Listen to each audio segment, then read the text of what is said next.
Hello दोस्तों, आपके अपने YouTube channel AK math classes में स्वागत है। मैं अखिलेश कुमार आज फिर कुछ ऐसे क्वेश्चंस को लेकर के आया हूं जो कि बहुत ही ज़्यादा महत्वपूर्ण है और इसको आप लोग समझने का प्रयास कीजिएगा और देखिएगा। हम वही क्वेश्चंस को लेकर के आता हूं जो कि बहुत ही ज़्यादा महत्वपूर्ण रहता है एग्जाम की दृष्टि से, एग्जाम के पॉइंट से बहुत ही ज़्यादा क्या है महत्वपूर्ण क्वेश्चंस है और आप लोग इसको सीखने का प्रयास कीजिएगा।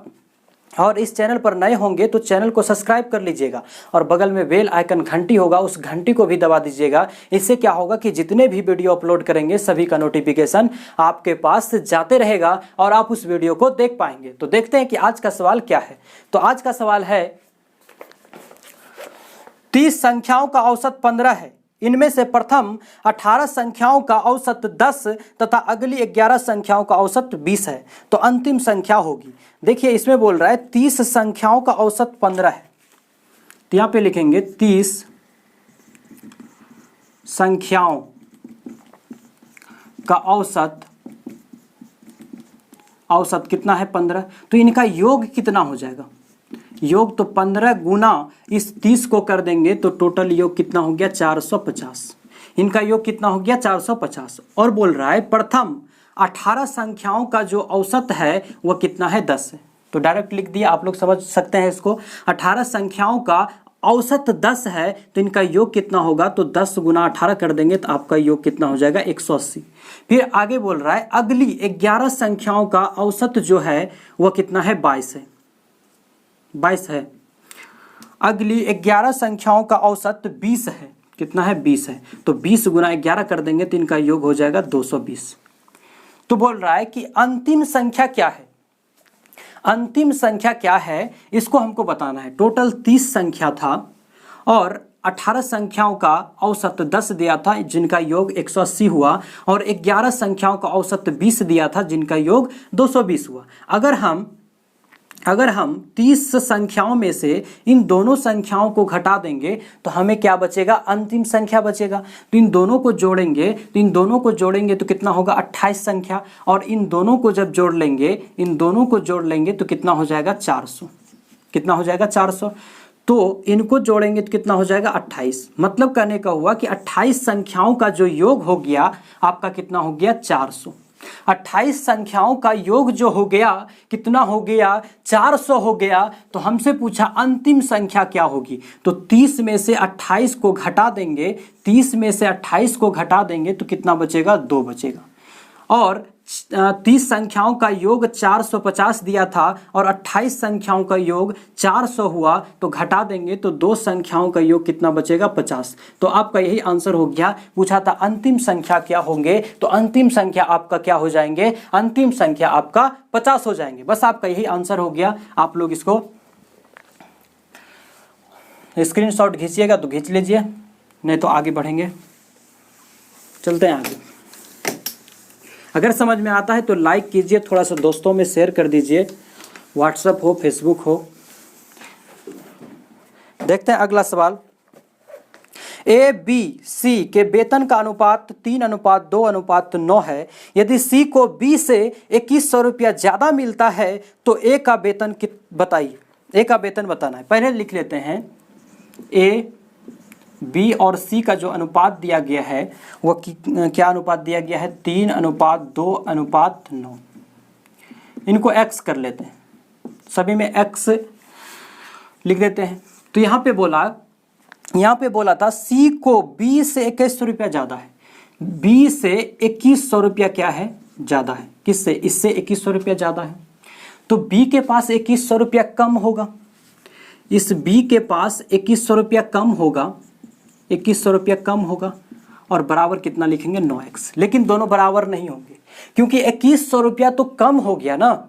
अगर हम 2100 रुपया जोड़ देंगे इसमें तो दोनों क्या हो जाएंगे, b जो होगा किसके बराबर हो जाएगा, c के बराबर हो जाएगा, c के इक्वल हो जाएगा। b किसके इक्वल हो जाएगा, c के इक्वल हो जाएगा। कब होगा, यहाँ पे बोला b से c 2100 रुपया ज्यादा है, इससे 2100 रुपया ज्यादा है, इसका मतलब 2100 बी कम होगा। तो इन दोनों का अगर हम इक्वल करते हैं तो इसमें 2100 रुपया जोड़ना पड़ेगा। बी के मान में 2100 रुपया जोड़ना पड़ेगा तब तो सी के बराबर होगा, क्योंकि वो तो 2100 रुपया पहले से ज्यादा है। तो इसमें 2100 जोड़ेंगे तब तो ये आपस में बराबर होंगे। तो क्या लिखेंगे, यहाँ पे लिखेंगे 2100, ये प्लस उधर जाएगा तो माइनस, तो 7x 3 से कटा देंगे, 7 से कटा देंगे 300 हो जाएगा। x बराबर कितना हो गया 300। हमसे पूछा है कि a का वेतन बताइए। तो a का वेतन बताना है तो a का 3x है, तो 3 गुना x का वैल्यू 300 गुना कर देंगे, आपका आंसर 900। बस आपका यही आंसर हो गया 900। कोई दिक्कत है समझने में? चलते हैं अगले सवाल की ओर, देखते हैं अगला सवाल कैसे बनेगा। अगला सवाल है, वर्ष 2001 में एक इमारत का मूल्य उसके मूल मूल्य का 80% था। 2002 में मूल्य उसके मूल मूल्य का 60% था। 2001 से 2002 तक मूल्य में कितने प्रतिशत की कमी आई? तो समझिएगा इसको, हम मान लेते हैं कि एक इमारत का जो मूल्य होगा, इमारत का मूल्य जो होगा वह 100 रुपया होगा।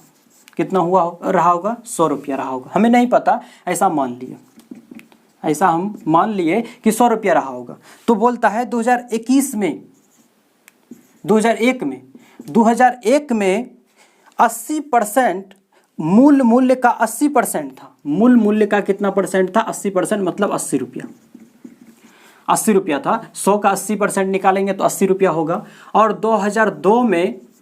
2002 में मूल मूल्य का 60%, तो 100 का 60% निकालेंगे तो 60 रुपया हो जाएगा। मतलब कितना का कमी आया? तो कितना का कमी आया है? 20 का कमी आया। हमें कमी प्रतिशत पूछा है, तो कितना का कमी आया? 20 का कमी आया। किस पर? इस 80 पर कमी आया। तो यहाँ पर कितना लिख देंगे? नहीं, 80 पर नहीं, इस 100 पर ना। 20 का जो कमी हुआ किस पर? 80 पर। प्रतिशत बनाने के लिए 100 से गुना करेंगे, 1 0 से 1 0 खत्म, 2 से 4 बार में, 4 से कटा देंगे 25 बार में। तो आपका आंसर कितना हो गया? 25% का क्या हो गया? 25% का कमी हो गया। बस आपका यही आंसर हो गया, 25% का कमी। एक इमारत का मूल्य मान लिए 100 रुपया रहा होगा, तो 2001 में 80% मूल मूल्य का 80% था, इसका 80% निकालेंगे तो 80 रुपया। और 2002 में मूल मूल्य का 60% था, तो 100 का 60% निकालेंगे तो 60। तो कितना का कमी आया? 20 का। किस पर? इस 80 पर। अब गुना कितना? 100 से कटा दिए, 25% का कमी हो गया। देखते हैं अगला सवाल। अगला सवाल है,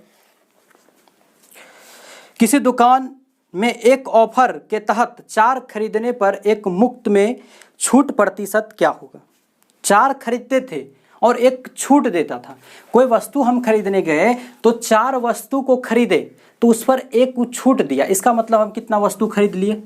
5 वस्तु। 5 वस्तु में तो उसने एक छूट दिया। हमने 4 वस्तु ही खरीदा लेकिन उसने एक छूट दिया, तो छूट दिया इसका मतलब टोटल हम 5 वस्तु खरीदे और एक का छूट दिया था। इस पर प्रतिशत बनाने के लिए 100 से गुना करेंगे, बस इसको कटा दीजिए, आपका आंसर हो गया 20%। बस इतना ही काम करना है। बस आपका आंसर हो गया कितना परसेंट का छूट दिया? तो 20% का आपको छूट दिया। बस यही आंसर हो गया। चलते हैं अगले सवाल की ओर और समझने का प्रयास करेंगे। अगला सवाल है, यदि चक्रवृद्धि ब्याज प्रति वर्ष संयोजित से 2 वर्षों के पश्चात मिश्रधन मूलधन का 2.25 गुना हो जाता है तो वार्षिक ब्याज दर क्या होगी? इसको हमको बताना है। तो मूलधन का 2.25 गुना हो जाता है मिश्रधन। तो हमेशा अमाउंट का मतलब होता है मूलधन और प्रिंसिपल का मतलब क्या होता है? प्रिंसिपल का मतलब होता है प्रिंसिपल का मतलब होता है मूलधन और अमाउंट का मतलब होता है मिश्रधन। ये दोनों आपस में क्या होंगे? इक्वल होंगे।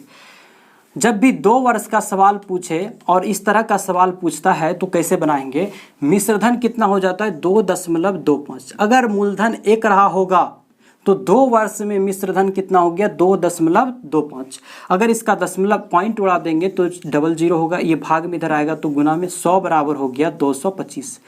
2 वर्ष का कह रहा है तो इनका वर्गमूल निकाल लीजिए। तो 100 का वर्गमूल 10 और इनका वर्गमूल 15। तो 10 का वस्तु था, 15 में बेचे तो कितना का फायदा हुआ? 5 का फायदा हुआ। किस पर? इस मूलधन पर। प्रतिशत बनाने के लिए 100 से गुना, 1 0 से 1 0 खत्म। आपका आंसर हो गया 50%। हमसे रेट पूछा था, दर पूछा था, तो आपका आंसर हो गया कितना? 50%। यही आपका रेट हो गया, यही आपका दर हो गया। तो 2 वर्ष का सवाल पूछेगा, इसी तरह से बनाना है। 3 वर्ष का पूछेगा, इस तरह का सवाल रहेगा तो क्यूब लगा देना है। इस तरह का सवाल हम बताए थे, आप लोग नहीं देखे हैं तो जाकर के पहले उसको देखिए। उसके बाद उसमें बहुत सारे सवाल बताया गया है जो कि आप अच्छे ढंग से इसको सीख पाएंगे। अगले सवाल की ओर चलते हैं। अगला सवाल है लॉग वाला सवाल है। देखिएगा इसको कैसे बनाएंगे। यहाँ पे दिया है 2 log 11/13 plus 2 log 130/33 minus log 4/9। समझिएगा इसको कैसे बनाएंगे। और देखिएगा लाइट कट गया था, समझिएगा इसको कैसे बनाएंगे। देखिएगा हम लोग जानते हैं कि log, यहाँ पे लिख देते हैं log m/n अगर रहता है तो इसको लिखते हैं log m-n। अगर भाग में रहेगा log m/n रहेगा तो log m-n लिखेंगे। अगर log m × n रहेगा तो इसको लिखेंगे log m + log n। गुना में रहेगा तो जोड़ेंगे और भाग में रहेगा तो इस तरह से घटा करके लिखेंगे। समझिएगा इसको कैसे बनाएंगे। 2 log m इसको मान लेते हैं, 2 log इसको n मान लेते हैं। तो ये प्लस में है तो क्या होंगे? 2 log 11/13 गुना 130/33 माइनस log 4/9। इसको कटा दीजिए, 11 × 33, 3 से कटाएंगे कितना हो जाएगा? 10। तो आपका हो गया 2 log 10/3 माइनस log 4/9। 4/9 हो गया। अब हम इसको क्या लिख सकते हैं? 2 log 10/3 है तो इसको हम लिख सकते हैं log 10/3 प्लस log 10/3 लिख सकते हैं। इनको जोड़ेंगे तो 2 log 10/3 हो जाएगा माइनस log 4/9। अभी क्या बताए कि भाग में माइनस रहेगा तो किस तरह से लिखना है? m/n। तो इसको लिखेंगे log 10/3 है plus log m minus log n है तो इसको लिखेंगे log 10/3 गुना 9 कहाँ चल जाएगा? ऊपर, और 4 नीचे। तो इसको कटा देंगे 3 से 3 बार में, 2 से कटाएंगे 2, 2 पंचे 10। तो आपका हो गया log 10/3 प्लस log 5 या 15 कितना हो गया? 2। तो log m + log n आ गया, log m + log n आ गया तो इसको क्या लिखेंगे? गुना में लिखेंगे। किस में लिखेंगे? गुना में। इधर लिख देते हैं log 10/3 गुना 15/2। 3 से कटा दीजिए 5 बार में, 2 से कटा दीजिएगा 5 बार में, तो log हो जाएगा आपका 25। तो इसको क्या लिख सकते हैं? log 5 का स्क्वायर लिख सकते हैं। और एक और फार्मूला होता है, समझिएगा इसको। log अगर रहेगा log m/n तो पावर कहाँ आ जाता है? आगे। इसको लिखेंगे n log m